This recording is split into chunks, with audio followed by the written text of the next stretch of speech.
Today we are in Leviticus chapter 11.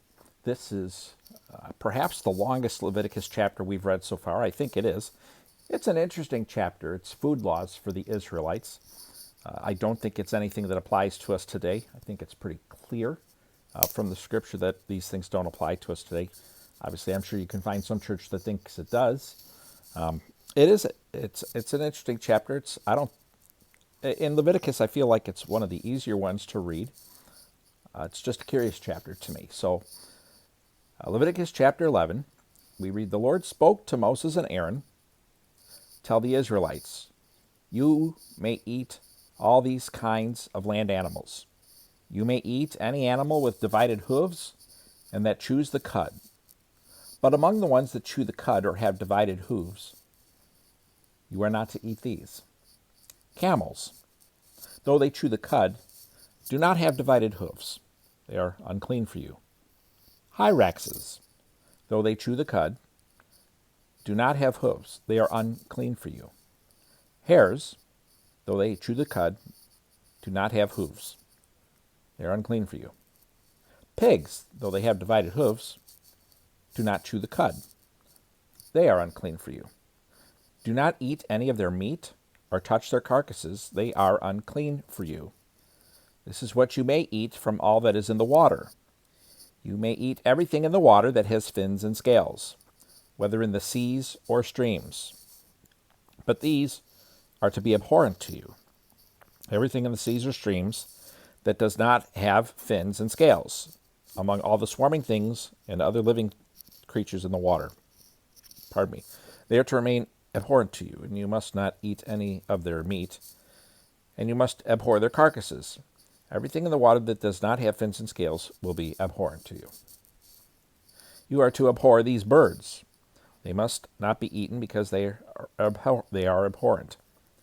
Eagles, bearded vultures, Egyptian vultures, kites, any kind of falcon, every kind of raven, ostriches, short-eared owls, gulls, any kind of hawk, little owls, cormorants, long-eared owls, barn owls, eagle owls, ospreys, storks, any kind of heron, hoopoes, and bats.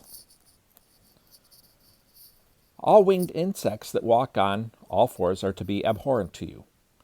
But you may eat these kinds of all the winged insects that walk on all fours, all that have jointed legs above their feet for hopping on the ground. You may eat these. Any kind of locust, katydid, cricket, and grasshopper. All other winged insects that have 4 feet are to be abhorrent to you. These will make you unclean. Whoever touches their carcasses will be unclean until evening. And whoever carries any of their carcasses is to wash his clothes and will be unclean until evening. All animals that have hooves, but do not have a divided hoof, and do not chew the cud, are unclean for you. Whoever touches them becomes unclean. All the 4-footed animals that walk on their paws are unclean for you. Whoever touches their carcasses will be unclean until evening, and anyone who carries their carcasses to wash his clothes and will be unclean until evening. They are unclean for you.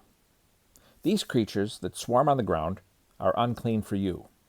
Weasels, mice, any kind of large lizard, geckos, monitor lizards, common lizards, skinks, and chameleons.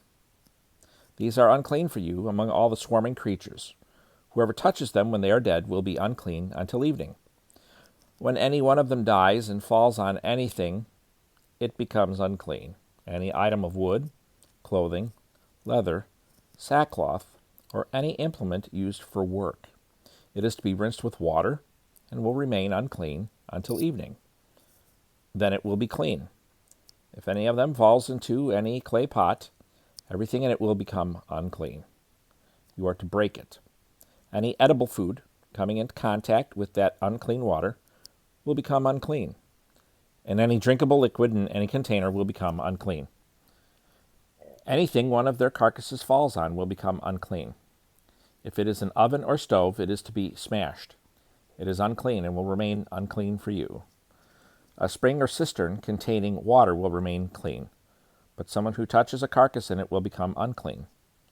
If one of their carcasses falls on any seed that is to be sown, it is clean. But if water has been put on the seed and one of their carcasses falls on it, it is unclean for you.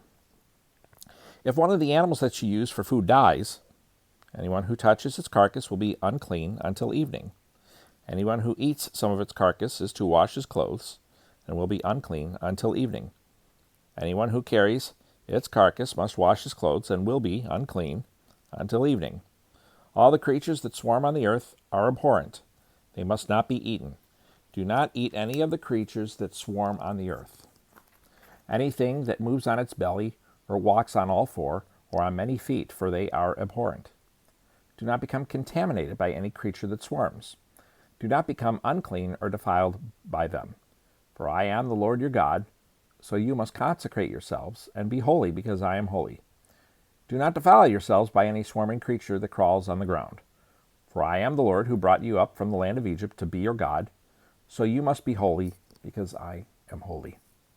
This is the law concerning animals, birds, all living creatures that move in the water, and all creatures that swarm on the ground, in order to distinguish between the unclean and the clean, between the animals that may be eaten and those that may not be eaten. Leviticus chapter 11.